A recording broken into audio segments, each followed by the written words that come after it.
Hi, everybody. Welcome back to the Legends of Sport podcast presented by Fujifilm. I'm your host, Andy Bernstein.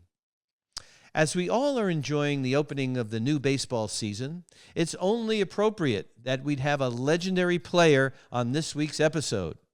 So I'm thrilled to bring you MLB legend Ron Cey, the Penguin, as our guest this week. Ron was a big part of the Dodgers' success in the 70s and 80s. He was one-fourth of the legendary Dodgers infield that played together for 8.5 years, something we'll never see again, I'm sure. Together, they won 4 National League pennants and a World Series in 1981. Ron was a 6-time All-Star and a World Series co-MVP and is widely regarded as one of the best third basemen in baseball history. As some of you may know, I was the Dodgers team photographer from 1984 to 1995.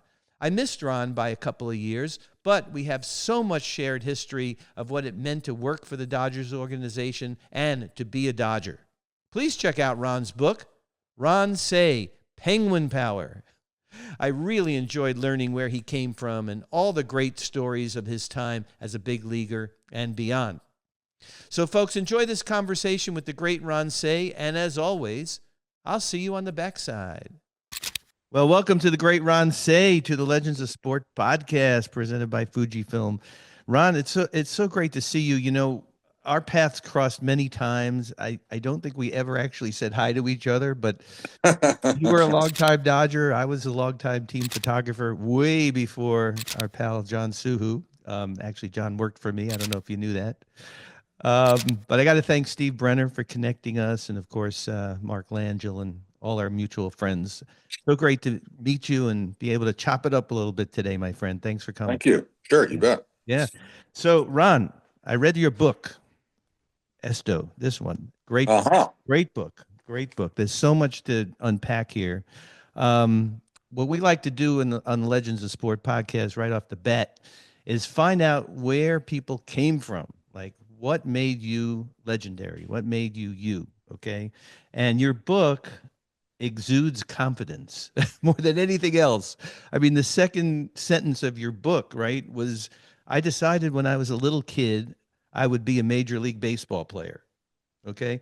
So that's interesting that you would put that in the second sentence of your own book. Where did that confidence come from, Ron? Actually, it was the only epiphany I have ever had. Seemed to work out well for you, my friend. Yeah, it did. I'm glad that it did because I pretty much poured everything that I had into it. This dream that I had, sub 10, was something that, I just, I was playing a game on the best field behind the boys club that I was going to. It was a Saturday morning. It was probably 10 a.m., probably 70 degrees in the early spring. Just a beautiful day. And first time I walked to the plate, I said, God, wouldn't it be great if I could play this game like this every single day? It'd be so much fun. Yeah. And then it died down, and the rest of it was preparation. I all my spare time, pretty much, was devoted to making this happen. And I learned the history and tradition of the game.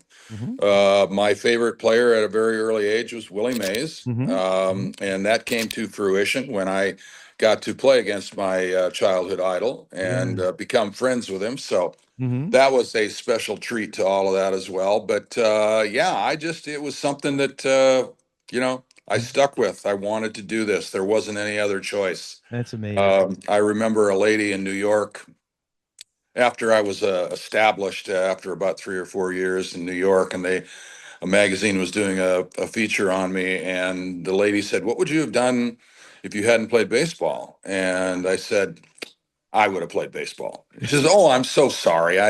Maybe you didn't No, I understood the question." Yeah, there's no plan B, is what you're saying, right? Yeah, there wasn't. And oftentimes, since I've, been through with baseball in my career, I've thought about, what were the the possibilities that I could have fallen off the other side of the fence.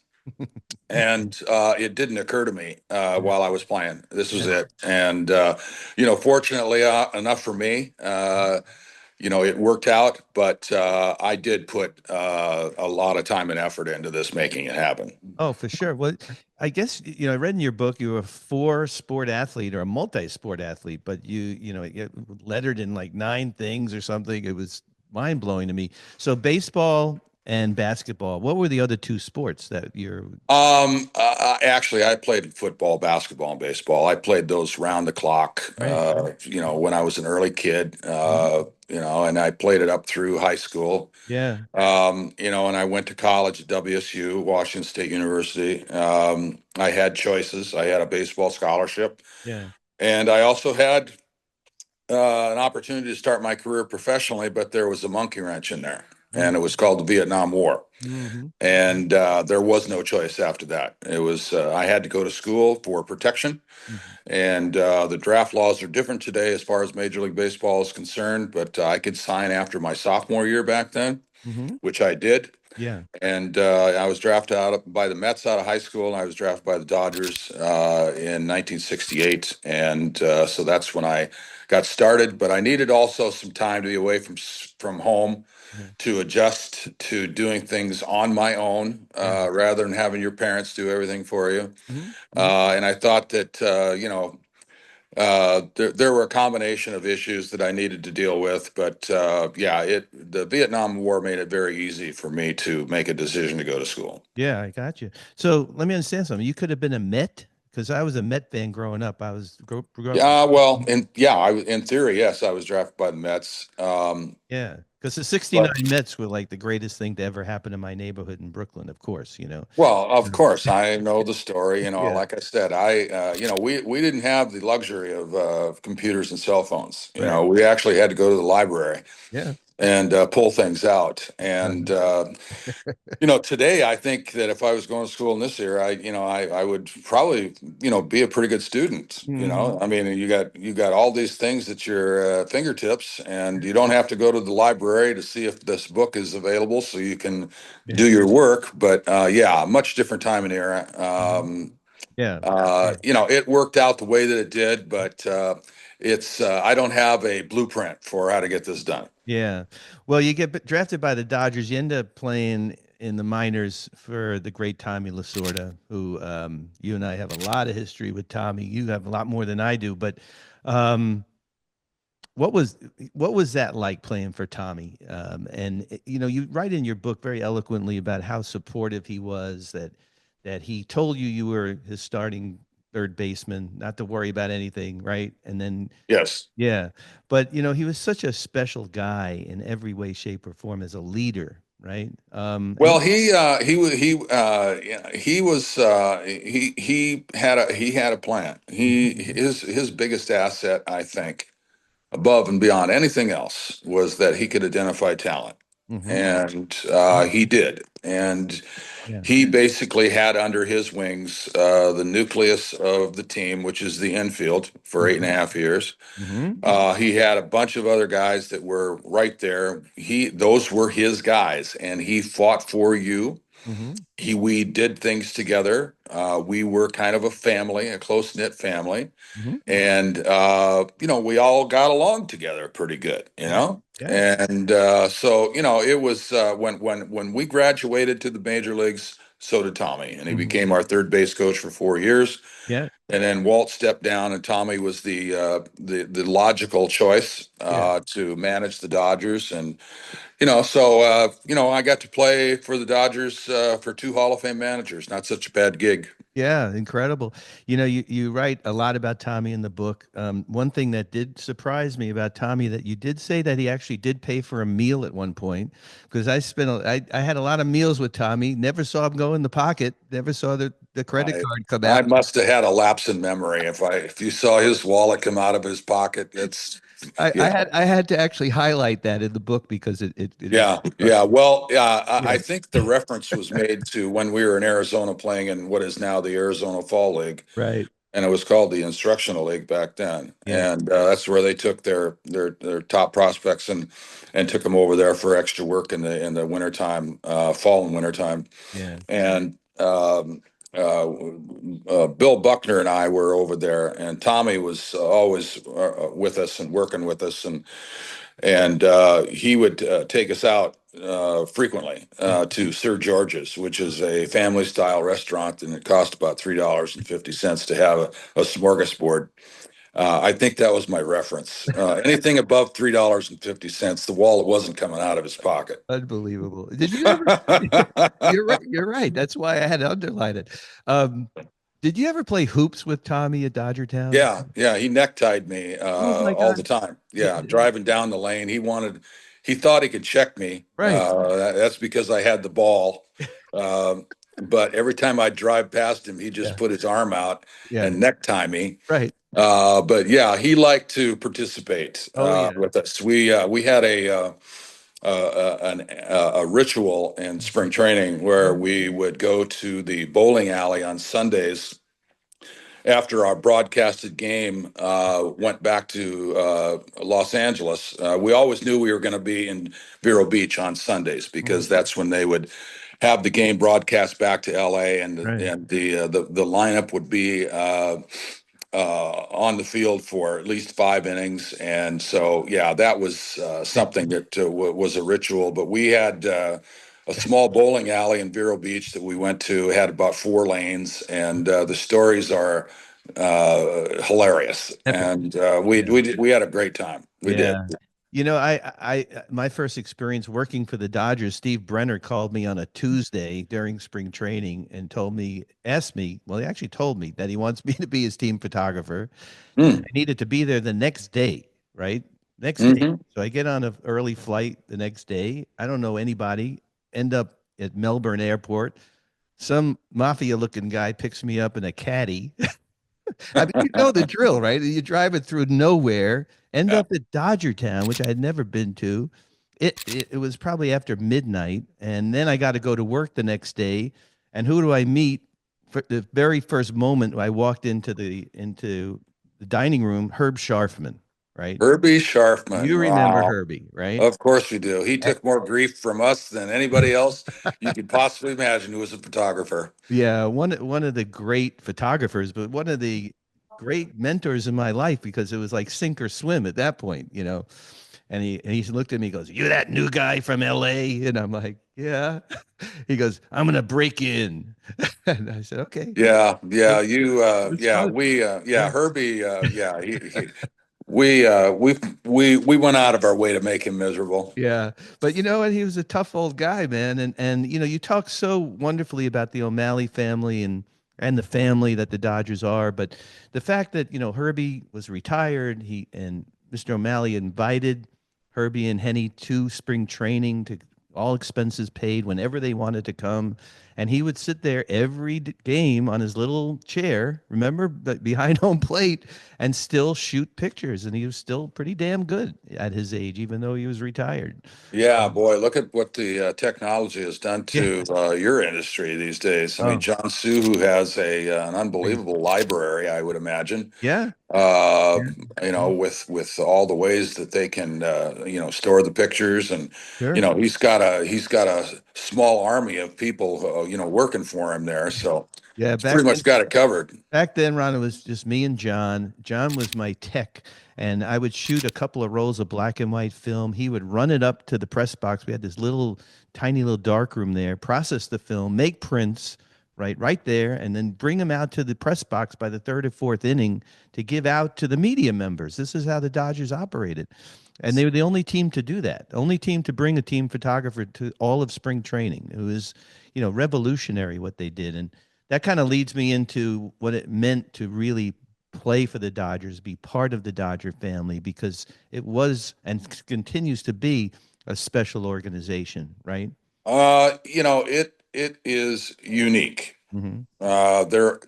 There is no other Dodger team that you can relate to by name. Mm-hmm. You know that the Dodgers are baseball. Yep. Spring training. Vero Beach, Hmm. the most unique spring training facility in all of baseball. Hmm. Um, Yeah. we had our own plane, the Yeah. KO2. Unheard of in any sport, right? Yeah, Yeah. yeah, and we had a big blue bullseye on our forehead anyway. Yeah. But with all the other things that we had that nobody else had, Hmm. and the plane was a big lure and a big asset to our club.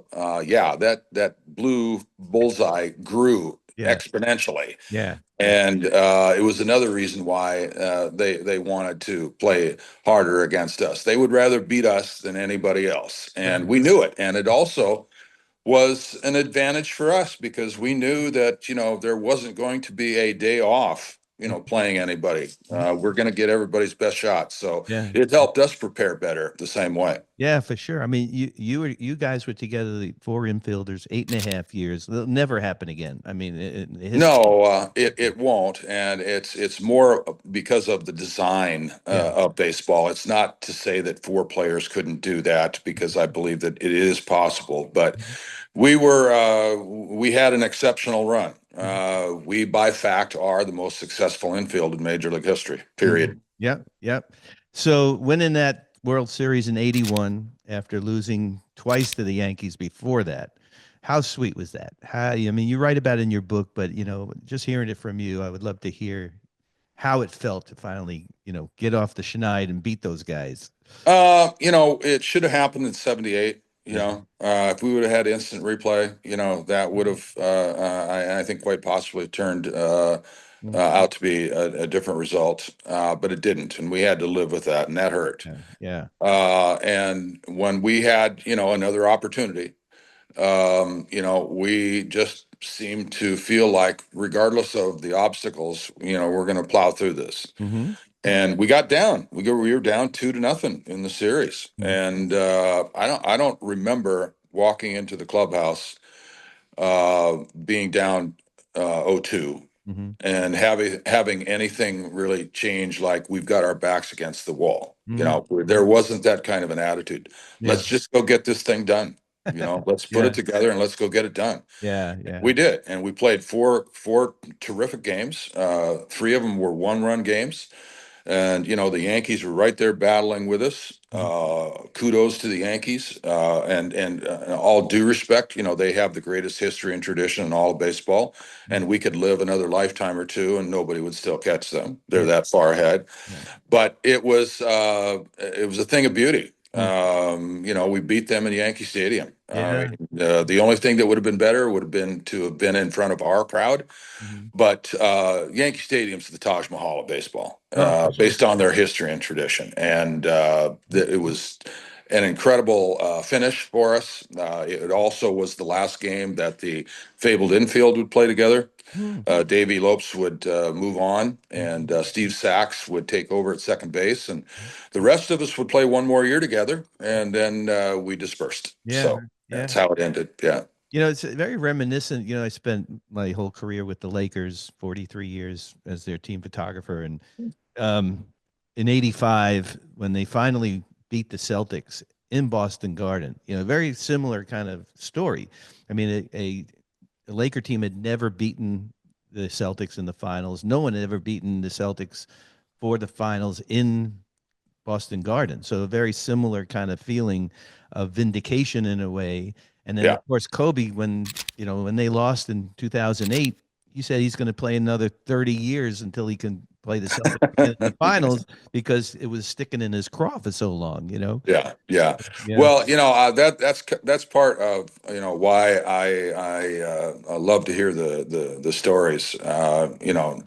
Nobody has a single blueprint on how to get things done Yeah. or whatever, and to listen to what drives people, Mhm. what motivates them Yeah. to push it to the max, and their thoughts about the journey along the way Mhm. and how it felt in the end. Yeah. Yeah, it's inspiring. Yeah. I enjoy hearing all of that. Yeah, there's so many parallels between the Dodgers and the Lakers, and whose city it is, whose town it is, but I think it's just seasonal, quite frankly, because it's basketball season, it's the Laker town. In the summer, it's a Dodger town, and then we get a couple of times that both teams won at the same time in '88 and in 2020, both won championships, which is amazing. Um, well, you talk about in your book how you became friends with Wilt Chamberlain and you guys Oh actually yeah. played racquetball together. I would have paid Yeah. money to see that, Rod. That must Yeah, have been yeah, incredible. yeah. Yeah. It was quite an experience. I bet. I bet. I had a fun time talking with Wilt. We went to Sure. the same athletic club. He was lifting weights and playing some racquetball, and I would come in the back way quite a bit, and I'd have to come through the weight room. Yeah. And Wilt would be over there, and so I'd stop in and we'd start talking. And next thing you know, we've talked for half an hour. And the interesting thing about it was that we didn't talk so much about sports. We talked sports, but Yeah. we talked about other things too, which really made it special because now I was getting to learn a little bit more about who he was and how he thought. And Mhm. Wilt will say, I thought he was terrific. I really did, and actually, and not for the same reasons that he went there, Mhm. but he was the one who talked me into going to the Playboy Mansion with him. Yeah. And Well, that's a whole other podcast, it but is yeah, a whole other podcast, yeah. yeah, But yeah, and legendary. Absolutely. it just so happens that we Yeah. ran into another friend of mine, Christine McVie, Okay. Yeah. from Fleetwood Mac, that I had a Mhm. relationship with here because their logo was the penguin, and I am the penguin. Right. So Right. we matched up. I've been to their place, they've been to mine. I've been to the recording sessions, I've Wow. been to the concerts. All a good thing. All a Yeah. good thing. Yeah, you spoke in the book a lot about the how entertainers and athletes sort of revere each other, and of course the Dodgers are known for the Hollywood Stars Night. I remember as a young Dodger photographer just being in awe of the stars that would come out for that Hollywood Stars game, and Tommy, of course, in his element. I mean that if they could be, it could have been Hollywood Stars Night every night for Tommy, right? But It could have been, and we did have a following. I can tell yeah, you that. I mean, yeah. those Hollywood Stars nights back then, they were epic. Yeah, epic. They were epic. I And remember Kareem played and oh they gave him that big bat. Do you remember that? That was hilarious. yeah, no, I mean, I got to meet Annette Funicello, Yeah. which I talk about because I remember Yeah. seeing her on the Disney stuff Sure. and Spin and Marty and whatever else it was. And I think everybody that was 12 years old back then, she was their sweetheart, That's And funny. Yeah. with all the other people, Billy Crystal and Frank and Yeah. all of them, it was just a special moment, and we had a lot of great memories from that Oh, as well. for sure. You also talked about meeting Frankie Avalon Oh and yeah, yeah. Well, I missed that opportunity. I yeah, was at a golf course, a charity golf tournament, yeah. and I had seen Frankie from maybe 40 feet away, and he was standing alone, and I was standing alone, Mhm. and I have a certain amount of reserve in me in the beginning, and I'm saying. I'm pondering, oh God, there's Frankie Avalon. Are you kidding me? I'm going to go over there and say hello to him. And no, I'm not. And yes, I am. And no, I'm not. Yeah. And it's like, and I kind of walked away to ponder it for a second. And then I turned around. And when I turned around, he was gone. Oh man. So I missed it. And I've done that a few times in my life. One was with Robert Redford. I missed that opportunity. Yeah. I should have taken that one. But yeah, there's been a few cases where I kind of kicked myself for not being aggressive. And the funny thing that you learn after you've been here for a while is they know who you are and you know who they are. That's And right. so there's no real introduction. Yeah, that's And uh, yeah. I remember that happening with Mhm. oh geez, I can't remember who it is now, but anyway, Well, I walked up and I said, "Oh my God," and he said, "I know who you are." wasn't it like Dean Martin or somebody like It was some Rat Pack guy? I think you wrote about. I can't remember either. No, it wasn't a Rat Pack guy. Yeah, It'll come to me. yeah, yeah. But What is my wife saying? Who? No, that's not it. when in doubt, No. ask the wife. Yeah, But yeah. But anyway, it was, yeah, uh, it was, well, it was really special back then. Really, really special. I love the fact that your first autograph was from Bill Sharman. I mean, one of my Oh, yeah, dear, yeah, yeah, he yeah. enjoys great friends of mine. I miss Bill every day, honestly. But kind of random, right? Because the Lakers were playing up in, I guess, in Seattle preseason, and you This got to was a go. long, long, long, long, long time ago. Yeah, This is you're when he was playing with Boston. okay. Bill Russell was there, Uh-huh. and they were playing an exhibition game at the University of Puget Sound Fieldhouse. Okay. And I played in a little league basketball game, like maybe 5 minutes of a warm up game Hmm. before this major attraction. And we got to sit right behind the bench. Yeah, yeah. And so who's sitting in front of me? Bill Sharman, Bill Sharman. Wow. right? As a And so, player, right? yeah. Wow. And so I'm saying, oh my God, Yeah. I mean, I got to get, so on I think a paper wrapper of some kind, I had him sign the thing, and of course that disappeared in no time. Yeah. I couldn't find it after I got it, and Mhm. the irony of that too is my wife's very first autograph was from Muhammad Ali when Oh we my were up in God. Caesar's Palace with Frank Sinatra after the 1977 World Series. He wanted Tommy and I to come up and be a part of his two nights, and so yeah, that's in the book too, I believe. Yeah, it is in the book. I would have paid to be a fly on the wall for that whole Yeah, we had a ceremony. great time. Frank was great. Yeah. Frank really was great. He took care of us, and we had a terrific time with him. Yeah. I mean, I love you talk about Elgin Baylor Yeah, and yeah. great Elgin players. Baylor. I grew up with him as a kid. Sure. He went to Seattle University. Yeah.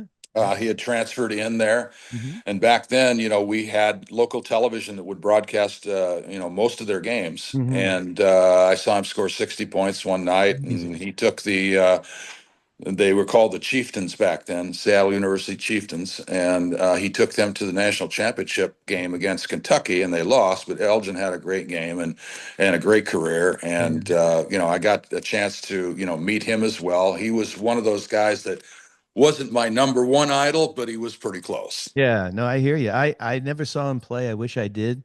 But he used to sit behind me at Clipper games when he was the GM of the Clippers. He Uh-huh. enjoyed every game. He was the most gracious guy. I'm glad he finally got his statue, before he passed away in front Yeah. of what's Yeah. now crypto.com arena. Um, hey, Ron, I want to talk a little bit about the business of baseball because you write about it in your book, and you're very you're very straight about how you feel about that. Baseball has become even more of a business than it was. But kudos to you for being the first player to take the Dodgers to arbitration and actually win, right? And I'm very good friends with Spencer Haywood, and I know what Spencer went through, what he did for the next generation and the next generation. In fact, I was with Spencer at the Hall of Fame recently in October, and he looked around the room. He goes, "How many of these guys think even know who I am and know what I did for them? Like they're making money now because of me, you know." And they should call it the Spencer Haywood rule, actually. But that was a big risk that you took back then. You had the guts to do it. Yeah, it was, Mhm. and I had a few of my teammates, sit down with me and say, "You really want to do this?" Right. And I'm saying, "Look, my cards are on the table. Hmm. This is a way to decide our difference, win or lose. I'm not going to miss any time. I'm not going to be a holdout. I'll be able to go to spring training on time, Yeah. and win or lose, we'll have this thing straightened out, and it won't cost us any time. So we'll be able to move forward. That's Yeah. really it. That was the whole premise of it. We Yeah. couldn't come to an understanding, so we had an arbitrator, Right. Right. and this was all done through our stand against Major League Baseball, and the Players Association came away a big winner on that. Here comes free agency, here comes arbitration, and other things. And so it was in the first couple years of its existence, and we had a dispute. Mhm. And Mhm. Al Campanis, I remember him calling me the night before the arbitration hearing, and he said, why don't we go back to where we started? Mm. And I said, Al, we can't. Yeah, You we're know, past that point already. we're Yeah. going to go get this done, and you know how I feel about it. I've explained it to you, so you know where I sit. Yeah. And he says, well, I just want to let you know that you're going to lose. Okay, I'll see you tomorrow. Yeah. And so here we go. And then, we go, and I will not go to another arbitration hearing when I'm involved. Mm. If I was ever going to be involved again, they crucified me in that, I and bet. Yeah. it wasn't. I mean, I heard what I heard, Mhm. and I know what I heard, and it hurt, but Yeah. I won. And I saw Walter O'Malley and Peter O'Malley a couple days after that at a KTTV luncheon that was the kickoff to our leaving for spring training. Hmm. And ironically, uh, I had seen them across the floor and waved to them and acknowledged them. And it turns out that we're leaving at the same time. That and Walter, with his advanced stage of throat cancer, with his froggy voice. Uh, we go down the elevator together, and Peter says to his dad, he says, I'm gonna go get the car and I'll pick you up right here. He says, no problem.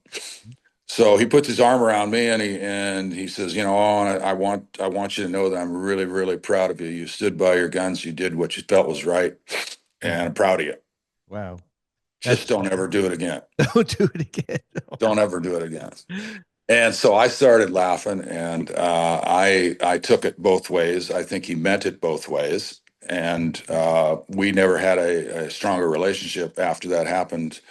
Mhm. It kind of solidified our relationship Mhm. Yeah. because we became closer and closer, and Peter and I still have a relationship that's close today. Mhm. And so, yeah, it was a meaningful experience. It worked out. I'm glad that it worked out the way that it did. Mhm.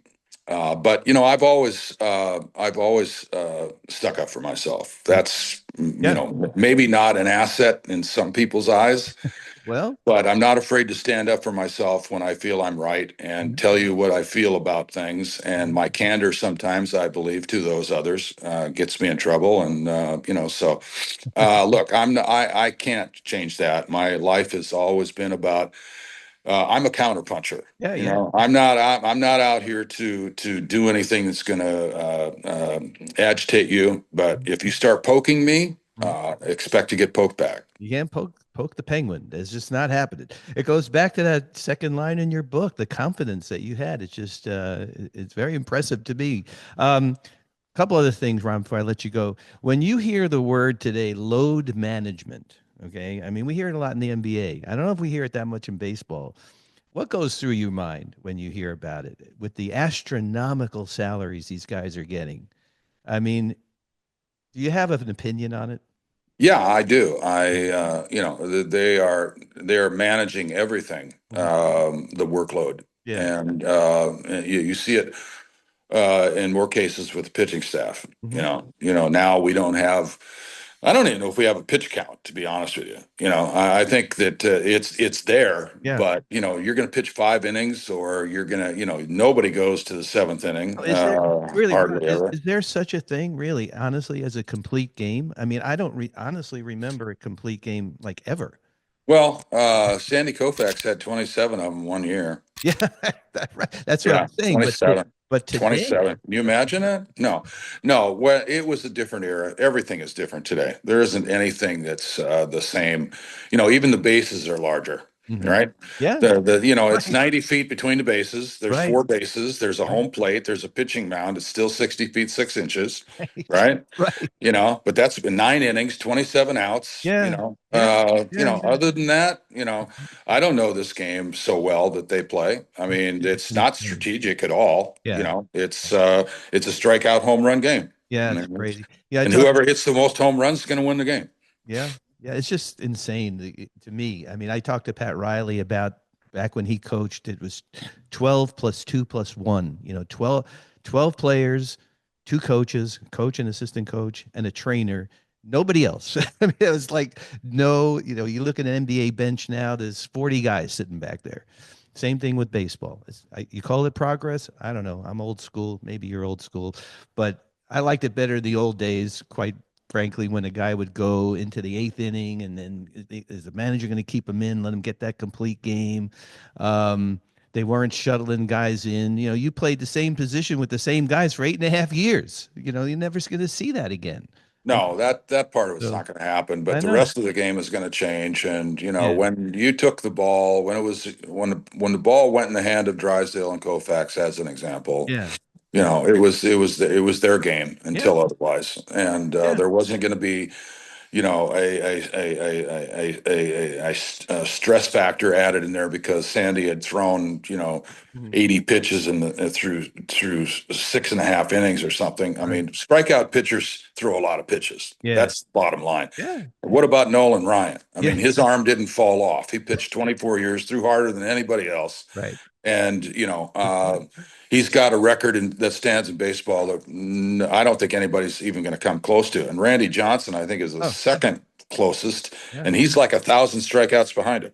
Crazy. Who was So the yeah, toughest pitcher you ever faced? I mean, you wrote about a couple in your book, but if you had to pick it's more one. about style. It's Yeah. more about style. Nolan was fluid. There wasn't anything herky jerky about Nolan. You knew what you were He getting. Yeah. yeah. Here it is. Right. Try to hit it. Yeah. And Kent Tekulve was a guy that I just could not get into any kind of a comfort zone with. Mhm. He threw from probably his knee Mhm. down there. He had a lanky arm. He threw Yeah. harder when he was younger. He had a lot of movement from throwing down onto there. Mhm. And the ball for a right-handed batter, the ball's always going to come back in on your hands. He's going to try to throw it out there, and then it's just going to go, dive in on you at the end. Yeah. And Yeah. Yeah. I did not like trying to pick up the ball way down there. Uh-huh. And there weren't too many. I think Gene Garber was another one, and Dan Quisenberry was one, but I Yeah. didn't face Quisenberry. Yeah. He was in the American League, but yeah, a few of them. But yeah, I didn't like it down there because it's awkward, and I felt like it took me out of my comfort zone. Yeah, kind of hard to pick up the ball, I would think, as it's leaving the pitcher's Well, hand. it was for me. Now, Yeah. left-handers, of course, it's Yeah. not going to bother as much because Right. the ball's going to, probably be going away from them most of the time. Right. Yeah, you talked about Bob Gibson and not flipping the bat in front of Bob. Yeah. Right. Yeah, That was I ran Bob twice. One literally. yeah. I beat him in a game in St. Louis Uh-huh. with a home run in the eighth or ninth inning, and then Mhm. later on, I chased him with a bases loaded double. Mhm. And when I got to second base, I just stared out to center field, because I Just knew he keep, was just coming out of the game, and I keep didn't want going. to aggravate him, and because he was a retaliatory pitcher. I've heard You that. knew yeah, well, Drysdale was too. Right. There were a few of them, Yeah. but you knew that you didn't want to have to be in the clubhouse icing your elbow down Right. Right. next time you played. Yeah. So just do it the right way and get out of the way. And you accomplished your mission. Yep. You got him out of the game. You won the game. That's enough. Yeah, I wish we saw more of that today, Ron.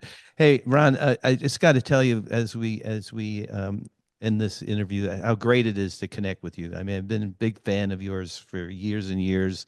I saw you play when I was younger, which was a thrill, both with the Dodgers and with the Cubs. I want to congratulate you for getting inducted into the Legends of Dodgers baseball in July. For us here at Legends of Sport, to be a legend in Legends of Sport, you really have to be legendary on the field and off the field, and you've exemplified that. What you've done off the field with the Dodgers and all the charitable things that you do. So, big congrats to that. I hope I can get out there in July when they honor you because that would be a wonderful day. And it's just great to meet you, man. Thanks for taking the time. Well, thank you so much. I had a good time talking with you and reminiscing, and yeah, it means a great deal to me to be inducted into this position. I felt like it should have happened earlier, but it's happening now, and so I'm going to enjoy it. Yeah, for sure, Ron. Well, I'll see you around the park, I'm sure. All And right. thanks for taking the time, man. Yeah, Appreciate you bet. Thank you. it. Well, big thanks to the great Ron Say for a really engaging conversation on this week's episode. I was always a big fan of his when he played, so it was a thrill to get to know him better on this week's show. Many thanks to the legendary Steve Brenner for connecting me with Ron so we could bring this conversation to all of you. I hope you enjoyed it as much as I did. Please check out Ron's book, Ron Say, Penguin Power, and his podcast. We'll see about that, The Ron Say Show, and his Instagram, The Official Ron Say. Thanks for tuning into this episode and for continuing to support the Legends of Sport podcast presented by Fujifilm. Please follow them on Instagram at FujifilmX_US. That's at FujifilmX_US. Please tell all your friends to subscribe to our YouTube channel, Legends of Sport, and our Instagram at Legends of Sport, and my photography can be found on Instagram at ADB Photo Inc. Thanks as always to our producer Carlin Barker and our editors Sean Gosser and Addison Shao. Thanks again, everyone, for checking out this episode. We'll be back next week with another great episode on the Legends of Sport podcast presented by Fujifilm.